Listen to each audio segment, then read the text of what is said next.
My name's Jason Tiedick, and I'm going to teach you today the skills and the secrets of master presenters. Techniques that most of you have probably never even heard of, techniques and skills that will get even the toughest audiences to thank you.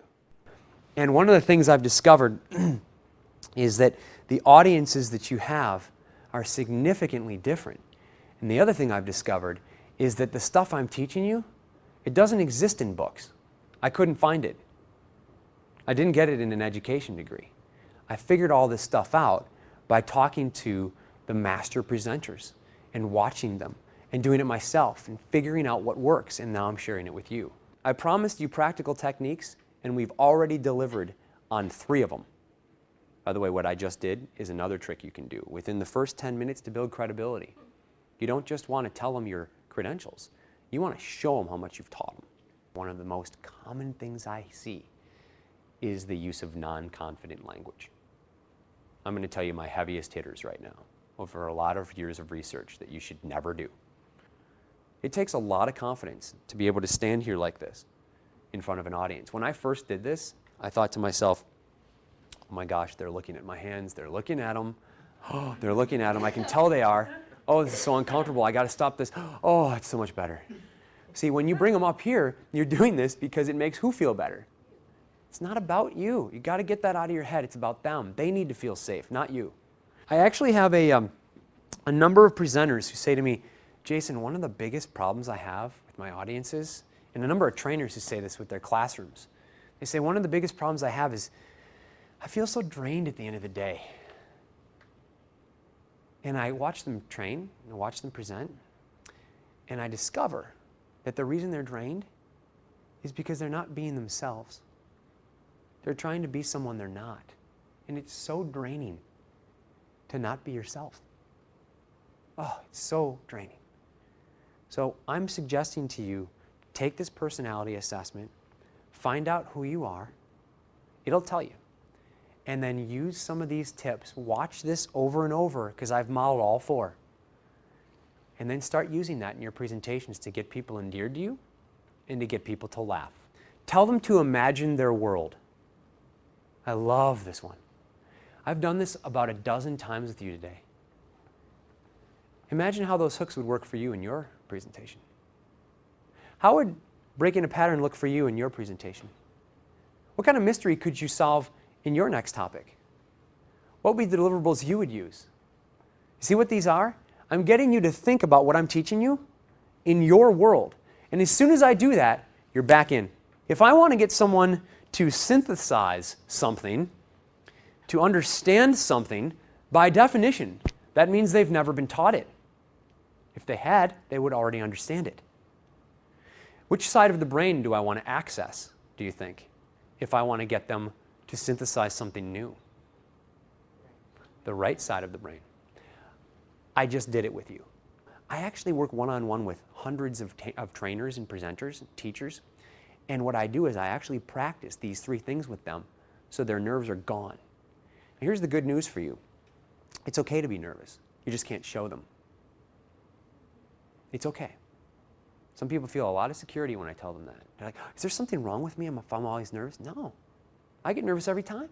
It's okay. You just can't show them. Here's the foolproof way to do this. I'm going to teach you how to get your audiences to crave your presentations. And I say it confidently. And as I'm doing all 3 of these things, the welcome with Evan, the introduction with the 5-step plan, and then the topic hook, all of you are starting to change your eyes. Ask yourself, for everything you teach someone, are you giving them a specific thing that they can do for it? Let me give you an example. I told you how to tailor to their needs. I said, well, you need to tailor to their needs. It's really important. And then I said, you need to identify their pain points. That's really important too. If I would have stopped there, that's theoretical fluff. You can't do anything with that. Okay, I just learned from Jason I'm supposed to identify their pain points. Guess that's good to know. No, I gave you a specific practical way to do this. What's one way I gave you? Email them. What's another way I gave you? Ask them in the first minute. Ooh, now you can go try something.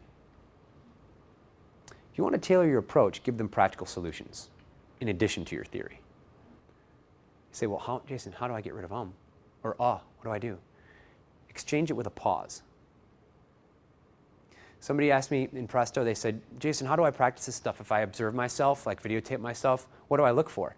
Look for ums, and then remove them all and exchange them for pauses. Let me give you an example. So the next thing I'm going to do is teach you how to speak well. I'm going to exchange that for a pause. So the next thing I'm going to do is teach you how to speak well. I got some news for you. Your audience needs to like you for your presentation to go well. Some of you, that's disappointing for you.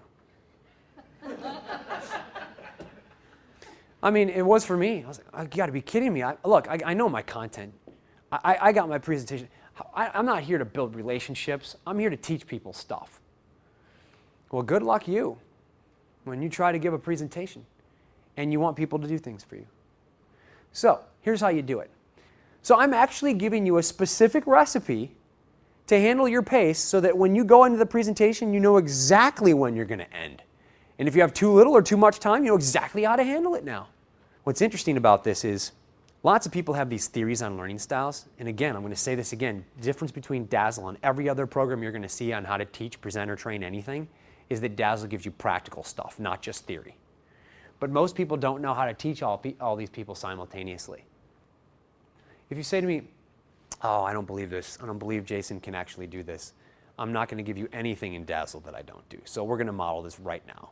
I'm going to show you all three, and I'm going to have you guys come up with questions I've never heard of, and I'm going to show you exactly how to do it. How do you handle those people that stand up and totally make your life difficult?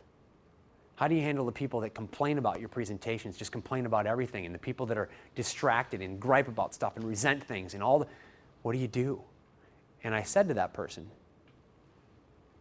watch Dazzle. And then I look at my audience and I say, you guys are getting this stuff. What questions do you have? And the neat thing about that is I proved they're getting it. And then I stop and say, what questions you have? And I always end it with this hook. What questions do you have about the secrets of master presenters?